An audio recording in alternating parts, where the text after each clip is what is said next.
This 5th generation Clio Super Mini is familiar yet thoroughly different, returning Renault to a position of real credibility in the small car sector and offering the kind of complete package that could return this model line to its old position as one of Britain's favourites.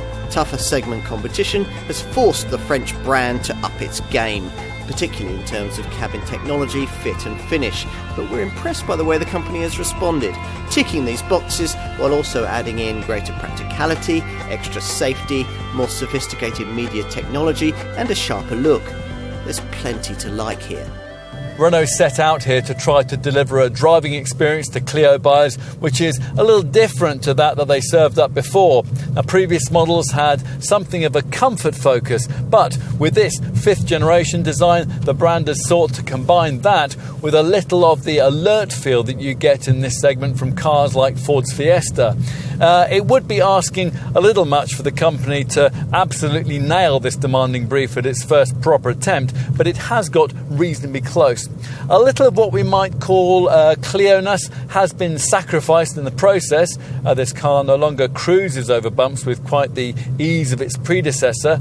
Most undulations, though, are dispatched without fuss, and there is certainly a purpose to the way that the car turns into bends and a level of body control that certainly wasn't there before. Plus, of course, in town, as you'd expect, it's nippy, manoeuvrable and easy to park. Engine-wise, most buyers are going to want Renault's latest 1-litre 3-cylinder unit, available either in normally aspirated form in the base SCE 75 variant or in turbocharged guise with the TCE 100 power plant that most customers will prefer. That engine is also offered with the option of CVT automatic transmission.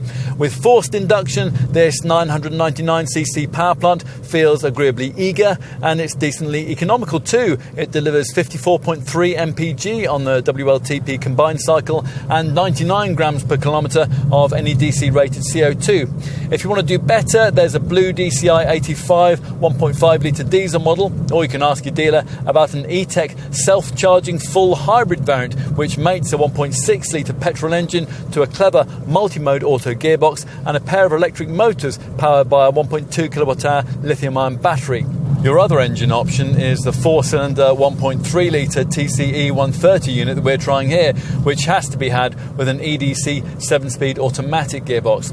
Whatever power plant you select, refinement is excellent by segment standards, very nearly class leading, and that's enough to make this Renault a very pleasurable companion on the kind of longer journeys that you might normally expect to find a touch wearing in such a small car. Like its direct predecessor, this 5th generation Clio aims to act as a standard bearer for Renault's recent renaissance in its approach to vehicle design, with inspiration that, like that previous car, draws heavily on Dutch stylist Laurent van der Akker's futuristic Desir concept car of 2010. This means at first glance you might think it very similar to that Mark IV model, the same pinched waistline door mouldings, the same uptoned rear window sills, the same one-box silhouette. The profile window aperture is actually identical to that of the previous model. But look closer. For a start, this is the rarest of things, a replacement car which is actually smaller than its predecessor, although not by very much. And beneath the skin, around 85% of all the stuff that you can't see has been completely redesigned. In short, this is about as different as an all-new car tends to get these days. We can't immediately think of a bigger step forward in interior design and quality in any car we've recently tested. That feeling of second-class citizenship that was delivered by previous Clio cabins is well and truly banished here in favour of soft-touch trimming, tactile touch points, and a distinctly Audi-esque feel to parts of this completely revitalised design, particularly this fascia-wide ventilation strake and the circular ventilation dials that sit midway down the centre stack. Smart piano key switches featured just above, plus various satin-finished metal embellishments and the redesigned, more enveloping seats both also play their part in helping to push this car a little more upmarket. Jump out of a Fiesta, a Corsa or something Korean into one of these and you'd feel like you've been upgraded to business class. Various screens, of course, help with the whole more sophisticated demeanour, particularly this central EasyLink portrait display, and that's available in either 7-inch or, as in this case, 9.3-inch forms. You can also view another screen through this redesigned 3-spoke steering wheel here. Plusher variants get this 7-inch TFT configurable instrument display, which at the top of the range can be upgraded to an even wider 10-inch monitor if you'd like. So let's take a seat in the back. These thinner front seat backs have apparently freed up an extra 26mm of extra knee room in this 5th generation model. But even so, one tallish adult can still only just about sit behind another, and you wouldn't really be wanting to do that for very long. Room for knees and legs is at something of a premium. But does that matter, given that for the majority of buyers, these rear seats will be used only occasionally for adults and more regularly for children? Only you can decide.